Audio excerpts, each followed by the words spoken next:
আসসালামু আলাইকুম। জার্মানির পথে সবাইকে ওয়েলকাম জানাচ্ছি।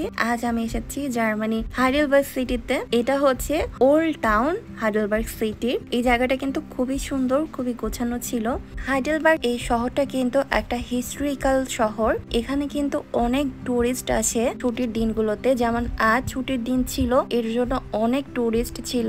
আমি যেখানে যাচ্ছিলাম সেখানে অনেক টুরিস্ট দেখতে পাচ্ছিলাম। বিশেষ করে এই শহরটাতে একটা কাসেল আছে, যে কাসেলটার নাম হচ্ছে হাইডেলবার্গ কাসেল। এই কাসেলটা দেখার জন্য কিন্তু অনেকেই আসে, কারণ এই কাসেলটা অনেক হিস্ট্রিক্যাল। ওখানে মিউজিয়ামও আছে। তো আমিও আজ কিন্তু মূলত এটা দেখতেই এসেছি এখানে। এটাই হচ্ছে সেই হাইডেলবার্গ কাসেল। আমি যেখানে দাঁড়িয়ে আছি এই জায়গাটা হচ্ছে কাসেলের এই গার্ডেন সাইড এরিয়াতে দাঁড়িয়ে আছি। গার্ডেনটা কিন্তু খুবই বড়।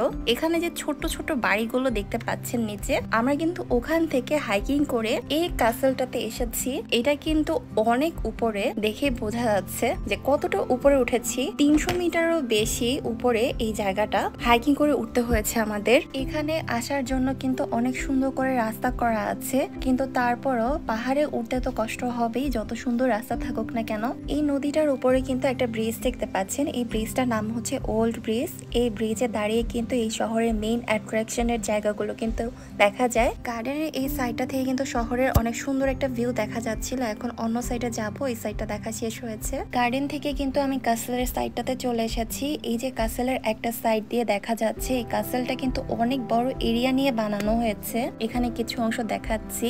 এই কাসেলটা 1600 শতকে নির্মাণ করা হয়েছে, কিন্তু 1700 শতকে এক যুদ্ধে এরকম ভাবে এটা বিধ্বস্ত হয়েছে। এই জায়গাগুলো কিন্তু এখনো রেনোভেট করা হয়নি, হয়তো বা এগুলা টুরিস্টদের দেখার জন্য, হিস্ট্রি জানার জন্য এই জায়গাগুলো এমন ভাবেই রেখে দেওয়া হয়েছে। কিন্তু বেশ কিছু জায়গা তারা রেনোভেট করে আগের থেকে অনেক বেটার অবস্থায় এনেছে। কাসেলটার ভেতরে মিউজিয়াম আছে, আবার সুন্দর সুন্দর অনেক হিস্ট্রিক্যাল জিনিসও আছে। ওরা ভিতরের অংশে অনেক জায়গা সুন্দরভাবে ওরা রেনোভেট করেছে টুরিস্টদের জন্য। কিন্তু আমি ভিতরের অংশে যেতে পারিনি, মিউজিয়ামের মধ্যে যেতে পারিনি, কারণ হলো অনেক বড় সিরিয়াল ছিল এন্ট্রি টিকিটের জন্য। আজকে মনে হয় আমার সারাটা দিন দাঁড়িয়ে থাকতে হবে, এর জন্য আমি পারিনি। এখন তো সামারের সিজন, তাই অনেক টুরিস্টরা এসেছে, তাই এখন সিরিয়াল পাওয়াটা অনেকটা টাফ। তাই আমি সাহস করে উঠতে পারিনি যে এতটা সময় আমি দাঁড়িয়ে এটার মধ্যে যাব।